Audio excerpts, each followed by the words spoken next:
All right, let's get right into it. We're going to cut through all the noise and rank the absolute best credit cards for 2025. Whether you've got plastic, metal, or even titanium in your wallet, we're about to figure out which ones really deserve to be there. So take a quick peek in your wallet. Go on, I'll wait. Are the cards you're using just okay, or are they the best of the best, what we'd call S tier? By the time we're done here, you're going to know exactly where your cards stack up, and more importantly, what awesome perks you might be missing. So, how are we going to do this? Simple. We're using a tier list. You've probably seen them before. S tier is the God tier, the absolute best. A tier is excellent, and as we go down the list, well, you get the idea. It's just a super clear way to see who the real winners are.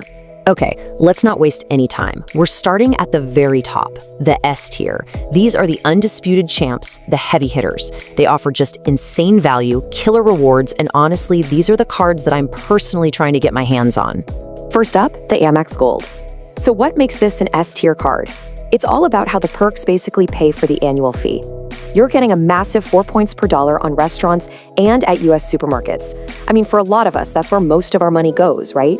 And then on top of that, you get up to $120 in Uber Cash and another $120 in dining credits each year. You do the math, that $325 fee pretty much vanishes if you just use the card. It's an absolute powerhouse for your daily spending on food. All right, next in the S tier, the Capital One Venture X. Now this is the premium travel card for anyone who just wants things to be simple and make sense. Look, the annual fee is $395, which sounds like a lot, but stick with me here, the card literally pays you to own it. Every single year, you get a $300 travel credit and 10,000 bonus miles. Those miles are worth at least $100, so that's $400 of value for a $395 card. You're already ahead. And the best part? A dead simple 2 miles on every single purchase. No categories to track. It's just a fantastic, easy-to-use travel workhorse. And check this out, a newcomer that's seriously shaken up the game, the Robinhood Gold Card. The value prop here is just beautifully simple. 3% cashback on everything. For a flat rate card, that is just unheard of.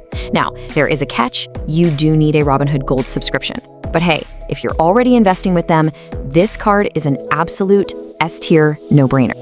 Okay, let's drop down one level to the A tier. Now, don't get me wrong, these cards are fantastic. They're super accessible and are often the cornerstone of a really smart reward strategy. Honestly, you just can't go wrong with any of these. First up in A tier is the Chase Freedom Unlimited. This is one of the best starter cards out there, period. 0 annual fee, a nice little sign-up bonus, and you get a solid 1.5% cash back on everything. But here's the secret sauce. It's not really cash back, it's Chase Ultimate Rewards points.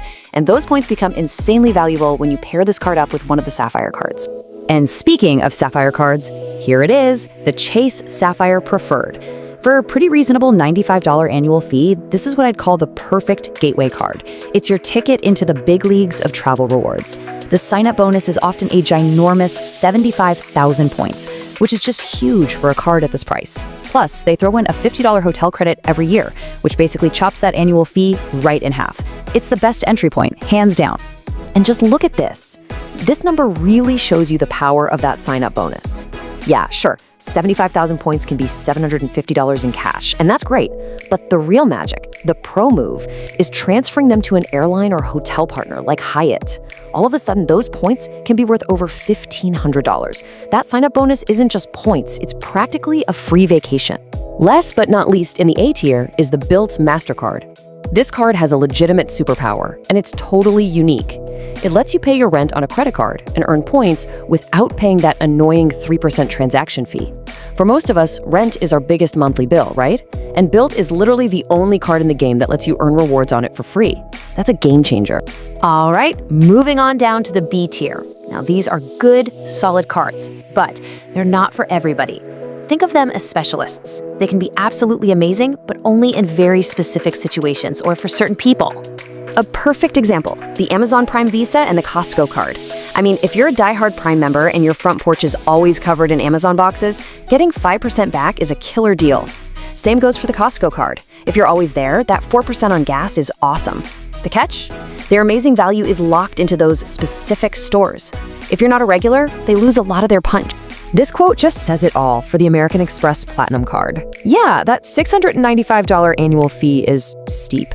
And sure, it has a whole bunch of credits you have to track, but the real reason people get this card, the reason they pay that fee, has almost nothing to do with earning points on daily spending. It's about one thing: lounge access. Unmatched, worldwide airport lounge access. It's a luxury travel perk card, not something you use to buy groceries. Okay, time to talk about the bottom of the barrel, the C and D tiers. Look, these cards aren't always terrible, but let's be real. In today's market, there are just way better options out there. They're either seriously flawed or just completely outclassed. Want to see a perfect example of outclassed? Let's look at the Capital One Quicksilver. It gives you a simple 1.5% cash back. A few years ago, that was pretty good. But today, the standard, the baseline, is 2% back from cards like the Citi Double Cash. So why would you ever settle for 1.5% when 2% is right there for the taking? That's what lands it squarely in the C tier. And we can throw a few others down here as well. Most airline and hotel cards, they're C tier. Why? Because they chain you to one brand, and that kills your flexibility. And the Apple Card? The Apple Card. It's gotta go in D tier. The app is slick, I'll give it that, but the rewards are just weak. Only 2% if you use Apple Pay, a measly 1% with a physical card. And the biggest sin of all? No sign-up bonus. That's a huge myth. So we've gone through all these rankings, from the best to the not so best. But what's the big takeaway here? What's the secret? It's that you're not looking for one single perfect card to rule them all. The real pro strategy is building a perfect duo. And this is the perfect way to visualize it. Let's call it the Capital One Duo. It's so simple and so powerful. You use a card like the Savor One, which has no annual fee, by the way, to get 3% back on dining, groceries, and streaming. Then for every other purchase, you whip out the Venture X and get a flat 2 miles per dollar. See? You're maximizing every single dollar you spend. And the best part is you can combine all those points and miles for travel. It's elegant, simple, and incredibly effective. Which brings us to the big question for you. Now that you know the tiers, you know the strategy, take one last look in your wallet. What's the ultimate credit card duo you could build to create your own personal rewards earning machine? Think about it. Thanks for tuning in.